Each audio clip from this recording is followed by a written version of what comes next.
हर हर महादेव। दुख और सुख जीवन के दो पहलू हैं, लेकिन दुखों का अनुभव अधिक गहरा और पीड़ादायक होता है। हर व्यक्ति अपने जीवन में किसी न किसी प्रकार के दुख का अनुभव करता है। शारीरिक, मानसिक, सामाजिक या आध्यात्मिक।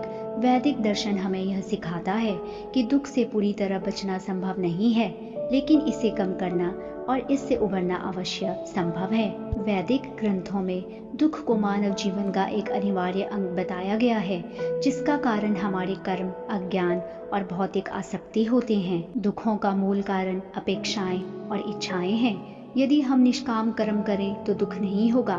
किसी से किंचित मात्र भी उम्मीद ना रखें। अपने कर्म को कर्तव्य और धर्म समझकर करें। ऐसा करने से हम कर्म के बंधनों में नहीं बंधेंगे।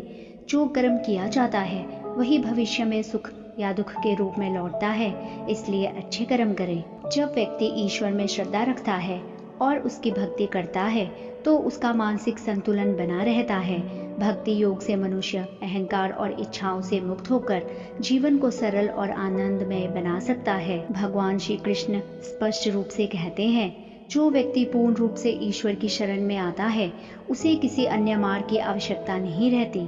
अधिक भौतिक सुख सुविधाओं की इच्छा दुख का कारण बनती है, इसलिए भौतिक जगत से मन को वैराग्य बनाने का प्रयास करें। वैराग्य अपनाने से व्यक्ति किसी भी स्थिति में संतुलन बनाए रखता है और दुख से मुक्त रहता है। अधिक पाने की इच्छा कभी समाप्त नहीं होती, जिससे दुख बढ़ता है। संतोष और कृतज्ञता का अभ्यास करने से व्यक्ति हमेशा प्रसन्न रह सकता है। योग मन की चंचलता को रोकने का साधन है। ध्यान, प्राणायाम और योग के अभ्यास से मन को स्थिर किया जा सकता है। मन को वश में किए बिना सच्चे सुख की अनुभूति नहीं की जा सकती। यदि व्यक्ति नित्य प्राणायाम और ध्यान का अभ्यास करे तो मन धीरे धीरे वश में आने लगता है। उसके जीवन में आने वाले दुखों का प्रभाव कम हो जाता है। वैदिक शिक्षा हमें सिखाती है कि दुखों का वास्तविक कारण हमारे कर्म, इच्छाएं और अज्ञान हैं। दुखों से बचने का सबसे सरल उपाय यह है कि हम अपने मन को नियंत्रण में रखें, ईश्वर में विश्वास रखें और जीवन को एक सीखने की प्रक्रिया के रूप में देखें। दुख का मूल कारण अज्ञान है।